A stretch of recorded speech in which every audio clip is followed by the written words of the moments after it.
C'est l'heure du débat sur la plus belle dame de Lomé. Mesdames et messieurs, merci pour votre fidélité d'écoute à la 95.5 au www.nanafm.tg et bienvenue. Après juillet 2021 à Cotonou au Bénin où il a été remis par le président Patrice Talon, c'est au tour du Botswanais Dr Mokweti Eric Massissi d'accepter de prendre le symbole de la limitation à 2 du mandat de chef d'État. La remise a été effectuée le 6 juillet dernier à la capitale du Botswana dans le cadre du sommet international sur le constitutionnalisme et la consolidation démocratique en Afrique, organisé conjointement par le gouvernement du Botswana et le National Democratic Institute. Alors pour mieux comprendre l'importance de ce sommet, le sommet international sur le constitutionnalisme et la consolidation démocratique en Afrique, nous recevons ce matin Dr David Ekwe-Dossé, premier porte-parole du Front citoyen Togo Debout et coordonnateur du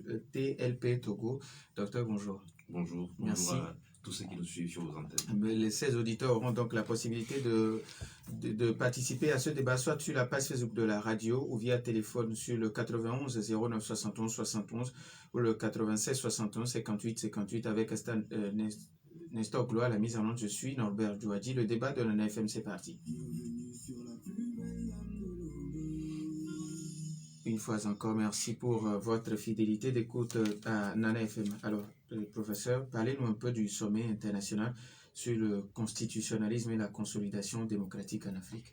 En fait, ce sommet s'inscrit dans un contexte qui n'est pas reluisant. Lorsqu'on observe l'Afrique, lorsqu'on observe certaines régions comme l'Afrique de l'Ouest, où pendant quelques années, on avait estimé que enfin la démocratie était en train de naître, de se consolider, on se rend compte que malheureusement, depuis quelques années, c'est plutôt un recul démocratique que l'on enregistre avec des coups d'État militaires au Mali, au Burkina Faso, en Guinée, et des changements, plutôt des dévolutions du pouvoir politique qui demeurent hors des normes et des standards internationaux. Vous avez des pays où il y a eu des changements de constitution qui ont été réalisés dans le but, en fait, d'aider à perpétuer la captation du pouvoir politique. Et tout cela engendre des situations qui ne favorisent pas la paix sociale, qui ne favorisent pas l'épanouissement des populations, qui ne favorisent pas le développement des pays et donc du continent. Et face à cette situation, il était donc important que les enfants du continent puissent se retrouver, se réunir et réfléchir ensemble sur un peu toutes ces situations qui font que les constitutions sont foulées aux pieds par des régimes, des situations qui font que la démocratie, malheureusement, plutôt que de s'enraciner, elle est déracinée par des processus totalement inacceptables. Et ce sont donc toutes ces réflexions qui ont été menées à Gaborone et nous en sommes sortis vraiment très, très heureux. Alors, après le Bénin, c'était en juillet dernier autour du Botswana. Sur quels critères ces pays sont choisis? En fait, l'idée est née du Togo. On s'est dit, le Togo, dans l'espace CEDEAO, c'est le seul pays parmi les 15 à n'avoir jamais connu d'alternance politique, pacifique, démocratique, et c'est totalement inacceptable. Nous sommes au 21e siècle, et aujourd'hui, les pays qui se respectent, vous avez les citoyens qui mettent toutes leurs énergies au service du développement. Mais dans un pays où il n'y a pas de dévolution démocratique du pouvoir politique, c'est ce que nous avons donc au Togo. Qu'est-ce qui se passe? Les gens se battent pour d'abord accéder au pouvoir. Donc c'est beaucoup de perte d'énergie pour quelque chose qui est déjà acquis ailleurs.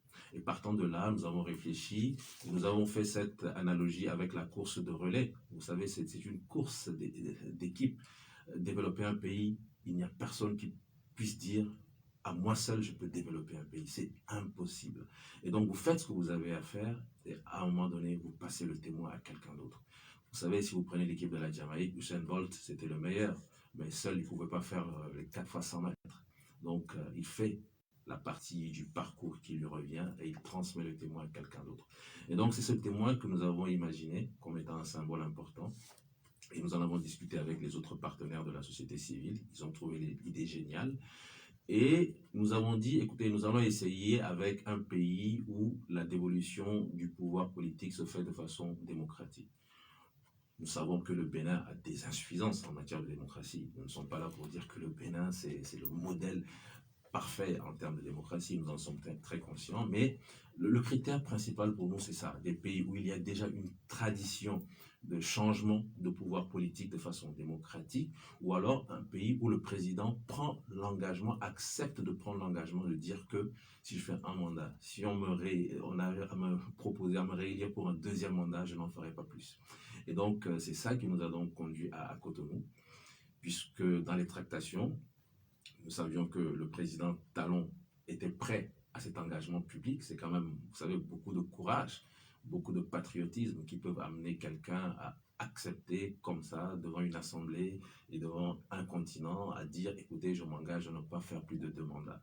Donc nous avons eu cette assurance que le président Talon était prêt à s'engager, donc nous sommes allés à Cotonou. D'autant que le Bénin avait déjà cette tradition d'évolution démocratique du pouvoir à travers des élections. Et ensuite, pour le Botswana, c'est le NDI qui était en discussion avec le gouvernement botswanais pour organiser ce colloque. Et nous avons demandé au NDI s'il était possible qu'en tant qu'organisation de la société civile africaine, nous puissions également répéter la même chose, puisque nous avions compris quand même que le Botswana, je ne veux pas utiliser le terme de modèle de démocratie, mais était certainement en train de consolider sa démocratie avec le respect de la limitation du nombre de mandats présidentiels, les changements politiques de façon démocratique, l'opposition qui se retrouve de façon totalement incluse dans la gestion des affaires du pays. Et donc, il y avait suffisamment d'éléments pour que nous puissions proposer le témoin des limitations de mandat au président Massissi. Nous avons adressé un courrier, c'est ce qu'on nous a demandé, et nous avons adressé un courrier, et nous avons eu une réponse qui était positive.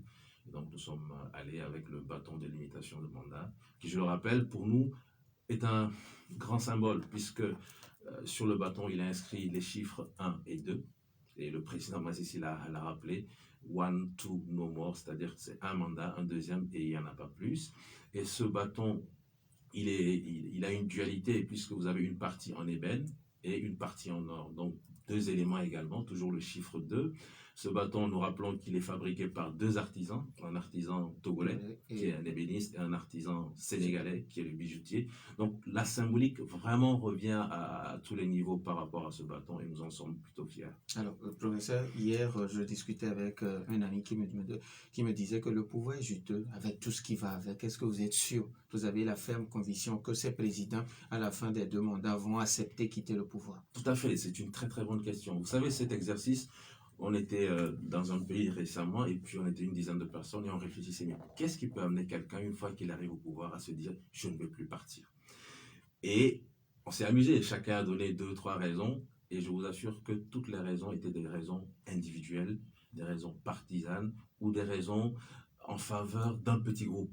Personne n'a jamais dit dans le groupe que voilà le président qui cherche à rester au pouvoir le fait par amour de son pays, il le fait parce qu'il veut développer son pays. Personne ne l'a dit. Et donc, vous avez raison, lorsqu'on y arrive, les avantages individuels, les avantages pour son petit groupuscule qu'on constitue sont tels qu'à un moment donné, on se dit, mais je vais partir en laissant tout ça. Et c'est là où on fait appel à l'amour de la patrie, au patriotisme, pour faire comprendre à ceux qui sont arrivés qu'ils avaient une vie avant d'arriver au pouvoir.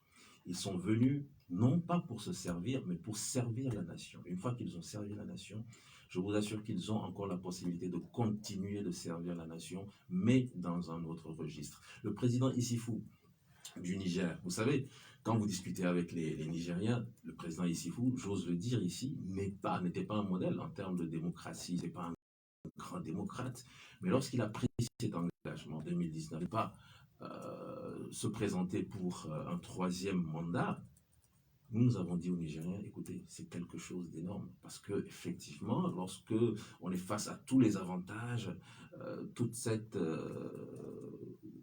qui vous arrive une fois que vous êtes à ce poste, c'est difficile de partir. Ici, le président Issoufou a accepté de partir, il faut l'accompagner. Et aujourd'hui, le président Issoufou est à la tête d'une fondation, je vous assure, qui rend d'énormes services au Niger. Et c'est ce que nous voulons.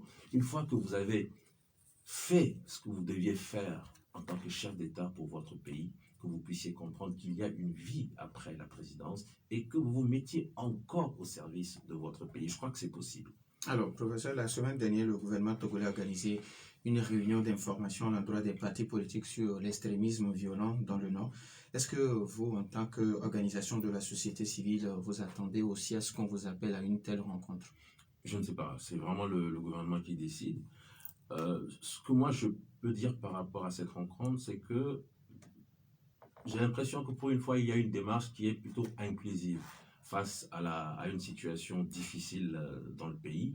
Et je crois que c'est une bonne chose, à condition bien sûr que les choses se passent dans la sincérité, dans la transparence et que ce ne soit pas simplement du folklore ou une façon de maquiller encore d'autres choses comme on a l'habitude malheureusement souvent de le voir dans notre pays.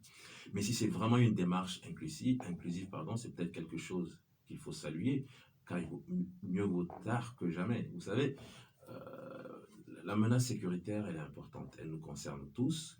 Et nous avons vu ce qui s'est passé une fois au Grand Marché lorsque enfin, je crois que c'était un Tchadien, c'est comme ça qu'on avait dit, avait agressé un élément des forces de sécurité, il avait dépouillé de son arme.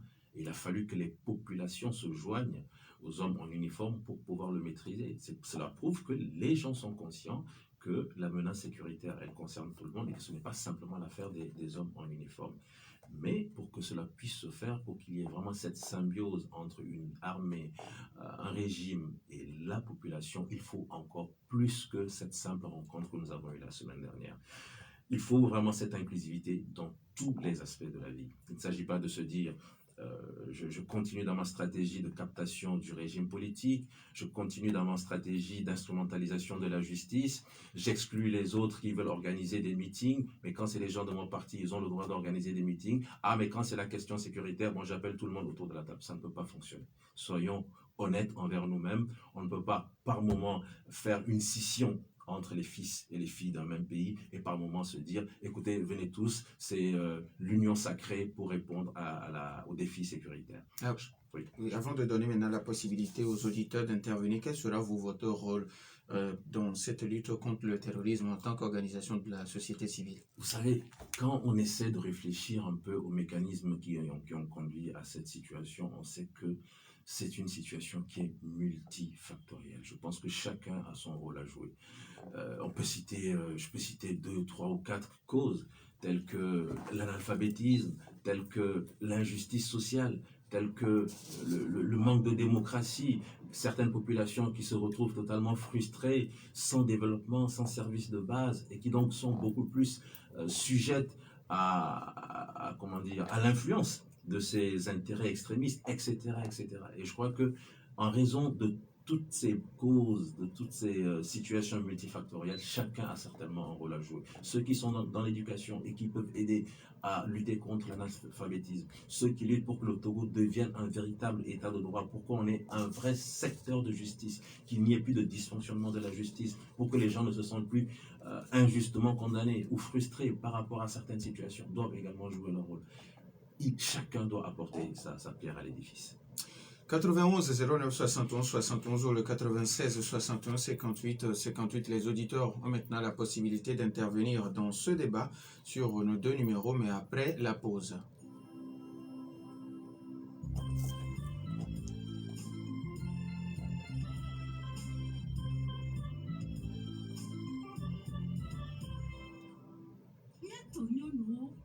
Parfumé fortune à Guavada si amenamino. Nianto minya baby dada le bon boidi il a des cas de camp pour n'a pas yébé parfum jasmine Antonio wena gli gli gli et me vivina.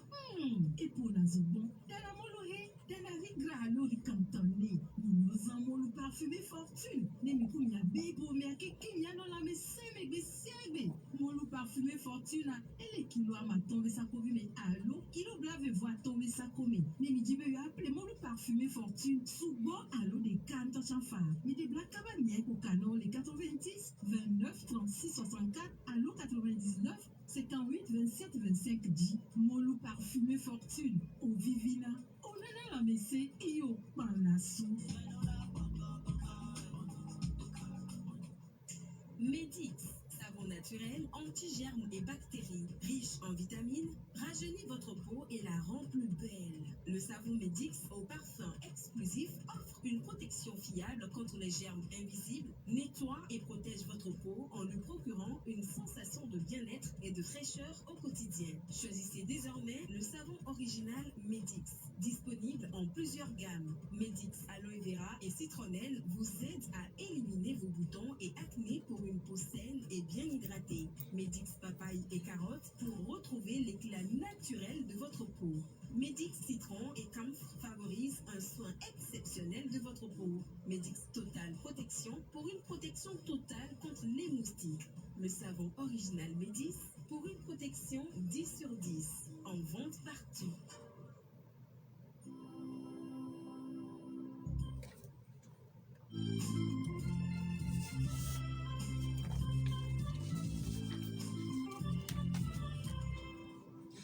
Retour dans les studios, 91 09 71 71 ou le 96 61 58 58. Nous avons un premier auditeur en ligne. Nana FM, allô?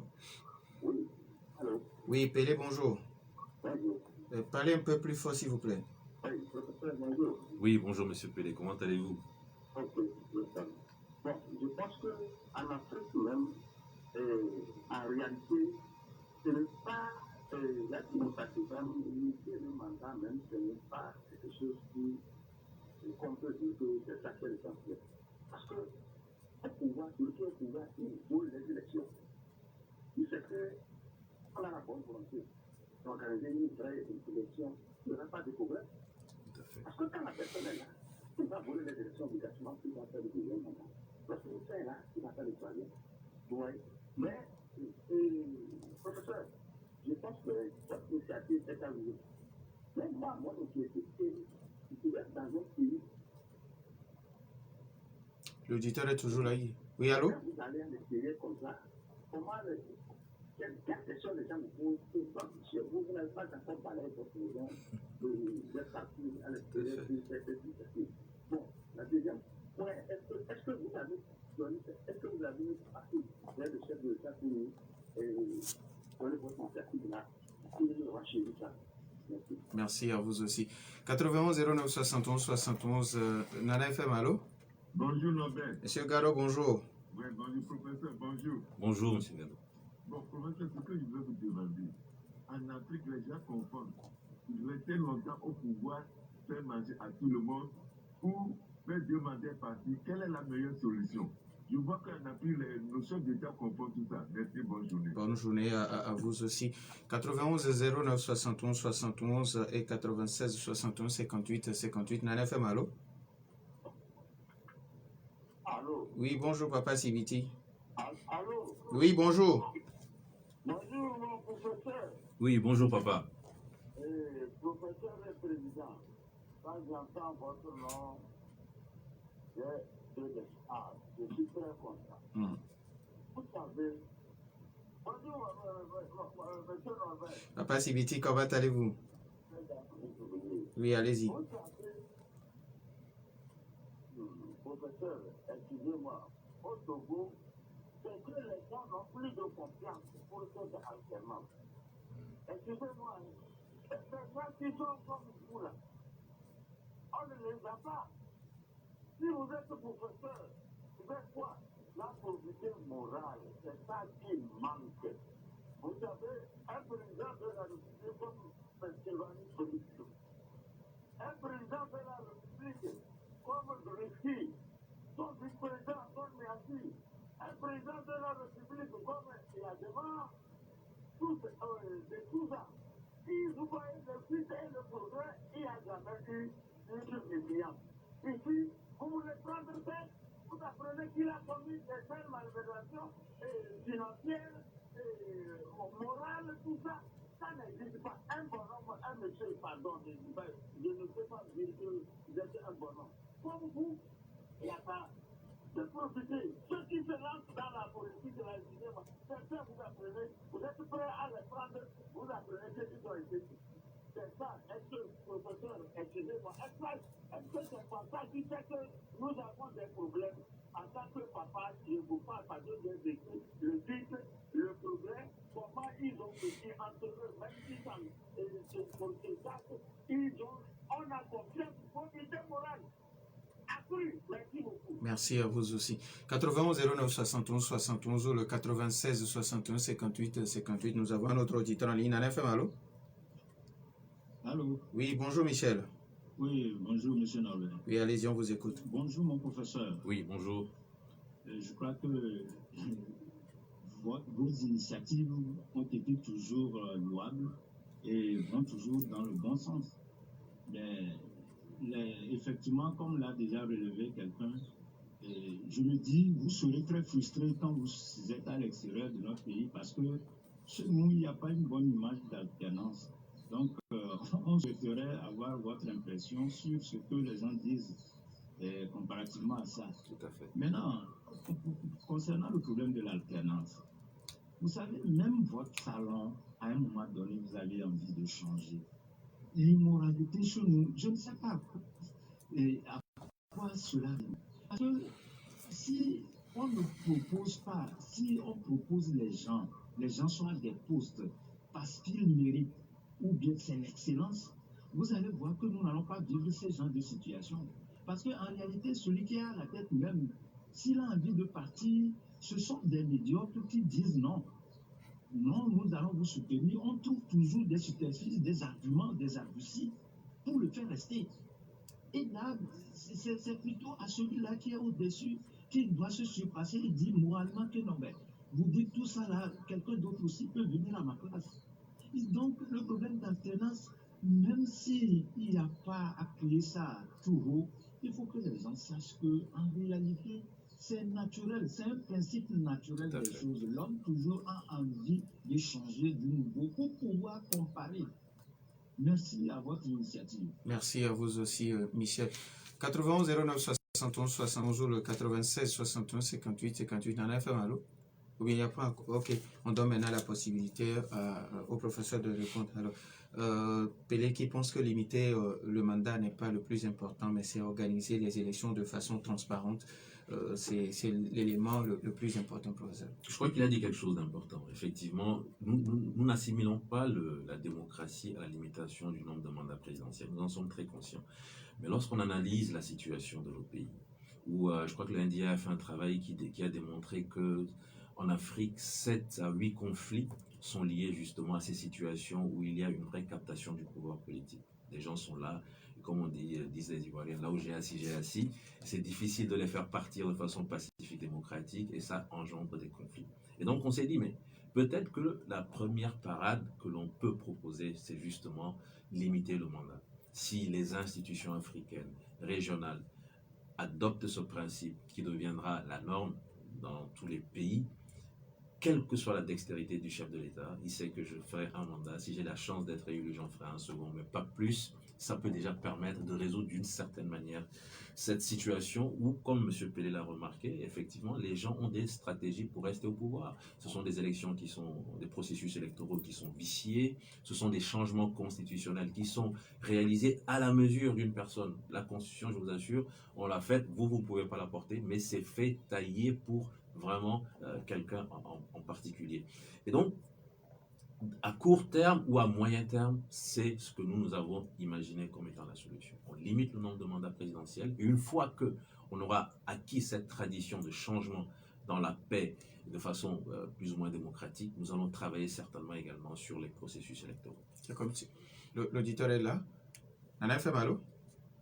Oui, bonjour monsieur. Bonjour. Est-ce que je peux vous avoir hors antenne? Ok, d'accord. À la fin peut-être, ou soit le technicien va vous recevoir.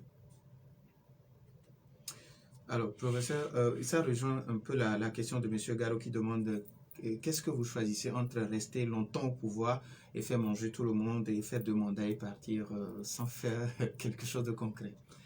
Je crois qu'il y avait également une autre... non, on va revenir là-dessus. Ah, d'accord, très bien. Oui, je l'avais dit également au début de cette émission, vous savez, lorsqu'on a fait cet exercice, on a tous compris que ces personnes qui désiraient absolument rester au pouvoir, en se disant je suis l'homme providentiel, je suis l'homme indispensable pour développer ce pays, ne l'ont jamais fait vraiment pour le bien de l'ensemble. C'est généralement pour défendre des intérêts individuels, des intérêts personnels ou des intérêts d'une oligarchie.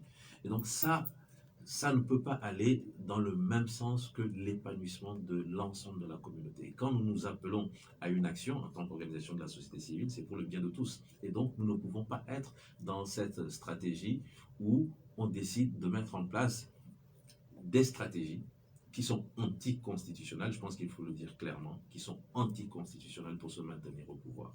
Alors, Pelé, maintenant, qui demande, est-ce que quand vous voyagez, vous allez dans ces pays, on vous demande, bon, le cas palpable est chez C'est vous. votre pays, tout à fait. Et moi, il y a une expression qui m'a fait rire. Récemment, j'étais avec un collègue médecin, un médecin nigérien, qui m'a dit, vous savez, vos pays, je les appelle les pays où il existe une chefferie traditionnelle.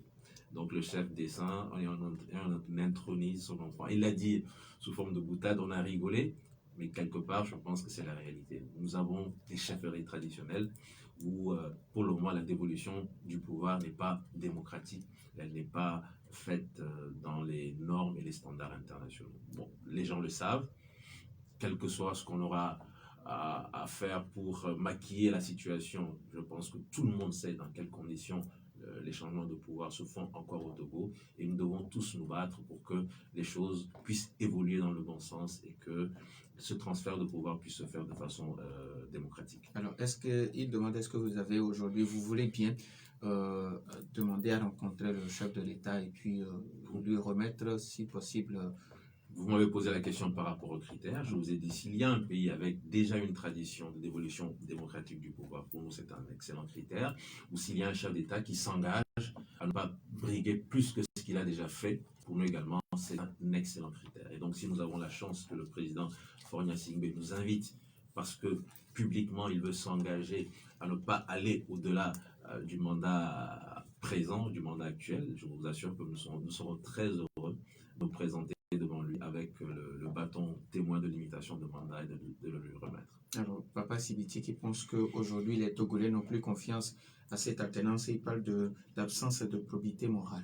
Je crois que ce qu'il a dit est très important et moi ça me fait peur. Moi je suis acteur de la société civile. Je vois le Togo pas dans un an, je vois le Togo dans 5 ans, dans 10 ans, dans 15 ans, dans 20 ans. Et parfois j'entends des personnalités qui sont vraiment très écoutées, des personnalités qui se battent pour l'état de droit et pour la justice au Togo, qui sont très écoutées et qui donnent le sentiment qu'il faut fouler aux pieds tout ce qui est d'évolution démocratique du pouvoir. Les élections, c'est pas la peine. Ils ont raison. C'est vrai que les processus sont tellement viciés aujourd'hui que vouloir demander aux gens d'aller encore à une élection, c'est donner le sentiment aux gens que soit vous n'analysez pas, c'est que vous n'êtes pas conscient, etc., etc. Mais il faut avoir le courage de continuer de se battre et de dire aux gens, la bataille, elle se mène sur tous les champs. Il y a le champ également électoral que nous ne devons pas lâcher. Et moi, je le dis et j'assume. Le fait que nous ayons demandé aux gens de participer aux élections locales, j'assume que c'était une bonne chose. Aujourd'hui, nous avons des hommes politiques qui apprennent à gérer les affaires publiques. Vous avez des hommes et des femmes politiques d'opposition qui sont dans des mairies. Vous savez, ce n'est pas une science innée. Si vous ne l'avez jamais fait, le jour où on vous met devant, vous avez des difficultés. Et donc, ils sont en train d'acquérir une expérience qui demain sera certainement utile quand l'alternance va arriver et que l'opposition aura le pouvoir. Parce que si vous arrivez au pouvoir et que vous n'avez jamais exercé une seule parcelle du pouvoir politique, c'est extrêmement difficile. Et donc, je répète, il a raison, les gens, les populations ont perdu confiance. Mais de grâce, nous qui avons la possibilité d'être des leaders d'opinion, continuons à expliquer aux gens que le pouvoir politique se transmet aujourd'hui dans les sociétés civilisées de façon démocratique. Nous n'avons pas encore les processus qu'il faut. Battons-nous pour obtenir ces processus. Ne disons pas aux gens, il ne faut pas aller voter. Il faut qu'on se batte pour mettre en place des processus qui vont nous servir dans 10 ans, dans 15 ans, dans 20 ans. Si aujourd'hui nous disons aux gens, ça ne sert à rien d'aller voter, le Togo n'a pas besoin d'élections, quel genre de citoyens sommes-nous en train de former? C'est la question qu'il faut se poser. Et pour finir avec Papa Sibiti, il a raison. Aujourd'hui, nous avons totalement inversé les valeurs sociales. Les premières valeurs, c'est la richesse. Quelle que soit la façon dont on a... la façon mise en œuvre pour obtenir ces richesses. Ou alors, c'est le pouvoir. Les vraies valeurs, comme l'honnêteté, la probité, comme le Papa Sibiti l'a dit, ces valeurs, il faut les reconstruire. Donc, c'est tout un travail que nous avons à réaliser ensemble pour remettre notre société dans le sens de la marche. Avant de... Ok, l'auditeur est parti. Michel qui pense qu'aujourd'hui... ok, nous avons un auditeur en ligne. Allô? Allô? Oui, Madame Essi, bonjour. Vous? Allô? D'accord, merci beaucoup. J'en ai ras-le-bol de vous faire pleurer. et en téléphone et tout, développer à tous les niveaux. Tout ça là, c'est la loi alternance. Dans une république, il fait ça. Qu'on n'a aucun droit. Et puis voilà. Et le professeur a parlé de l'alternance. En gros, et il n'y en a aucun en Afrique qui soit honnête. Ils ne sont pas tous sérieux. C'est tous des petits, des assoiffés de pouvoir. Le Niger, Issoufou dont il a parlé, même Talon là-bas, hein, c'est des assoiffés de pouvoir. Et puis on est là. Le seul, moi je sais que le seul qui a été plus ou moins honnête, c'est Alpha Omar Konaré, dans le temps du Mali. Tout le reste, j'en vois aucun. Et maintenant, même si charcute nos constitutions là, à volonté, il y a des articles dedans qui blâment les gouvernants qui se livrent à ce jeu de ne pas alterner, de tout vicier, de machin. Et je sais qu'il y a des articles, quand on ne te gouverne pas bien, quand on démet ces gouvernants, comme en Afrique du Sud, comme partout. Vous êtes partis au Botswana, ils sont bons là-bas, c'est des vrais gens. Voilà. Il y a des articles dans notre constitution qui démet les gouvernants qui oppriment, par exemple. Et ça se passe dans des pays comme l'Afrique du Sud. Voilà. Okay. Merci beaucoup, Madame Essi. D'accord, merci beaucoup, Madame Essi. Alors, avant d'arriver à Madame Essi, il y a Michel qui dit que des fois, les chefs de l'État ont envie de partir, mais ce sont leurs collaborateurs qu'ils qualifient entre guillemets de médiocres qui leur disent « Bon, il faut trouver un autre moyen que vous restez là ». Oui, c'est un peu la même chose qu'on disait tout à l'heure, la culture de la médiocratie, comme diraient certains. Et ça ne soutient pas l'épanouissement et le développement de notre continent. Si nous avons des institutions qui sont vraiment fortes, des institutions qui sont tournées vers la défense des intérêts globaux des populations, je pense que ce genre de situation, on pourrait certainement les surmonter. Je ne peux pas rester au pouvoir sous prétexte que certains m'ont demandé de rester. Que disent les institutions ? Si les institutions, je peux reprendre le terme de Madame Essi, c'est vrai que je ne l'ai pas sorti, si les institutions militent en faveur d'une alternance démocratique, quel que soit ce que mes amis viendront me souffler à l'oreille, il faut que je respecte ce que disent les institutions. Et je crois que c'est ce qui est important. Il faut que nous commencions à réfléchir à comment on construit les États. Quelles institutions on met en place, comment on fait pour que la justice soit vraiment une justice libre et non pas une justice au service de l'exécutif, comment est-ce qu'on fait pour que les parlementaires viennent au Parlement pour défendre les intérêts de ceux qui sont censés représenter et non défendre l'intérêt d'une personnalité. Donc tout ça c'est important, je suis d'accord avec M. Michel. Madame Essi qui pense que presque tous les présidents sont des assoiffés de pouvoir et la seule personne qui est l'autre, elle considère, c'est le président Alpha Omar Konaré. Et il y a d'autres situations, heureusement, je suis d'accord avec elle, mais heureusement quand même qu'il y a d'autres situations qui donnent espoir, sinon il y aurait de quoi se suicider.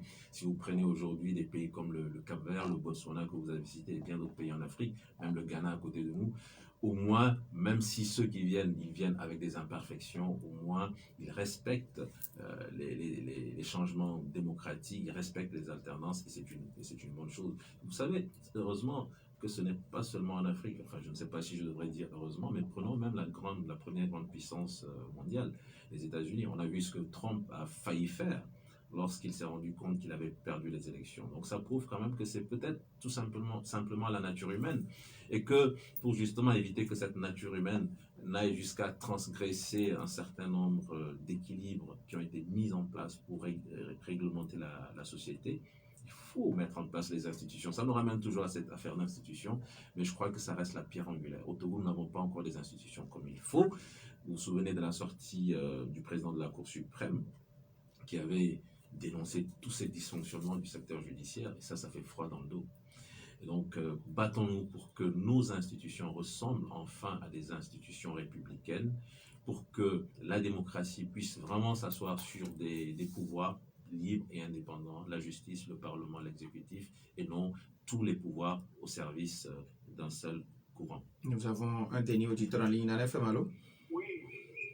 Pardon, je vais demander ceci là. Je vais poser cette question-là.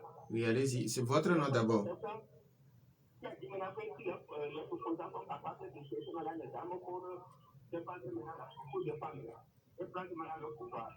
Maintenant, les députés qui sont là maintenant, pourquoi ils nous demandent de les aider?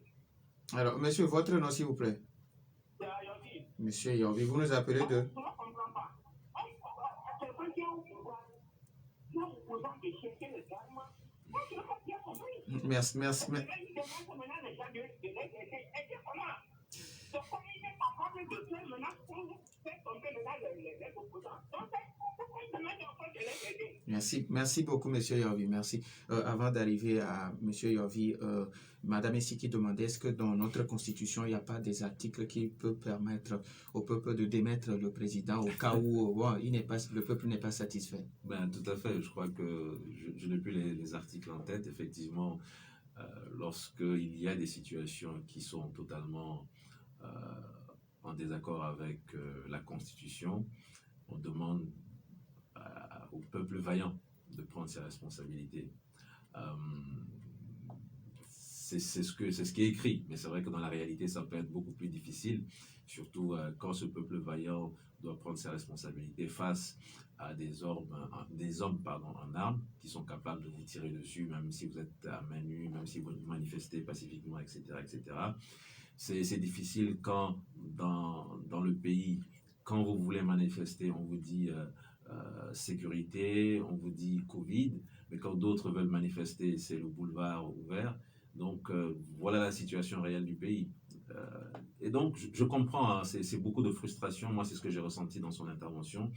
Et elle est totalement dépitée. Elle met tous ses chefs d'État dans le même sac en disant vraiment, excusez-moi du terme, c'est tous des vauriens. Mais je la comprends. Mais continuons de nous battre.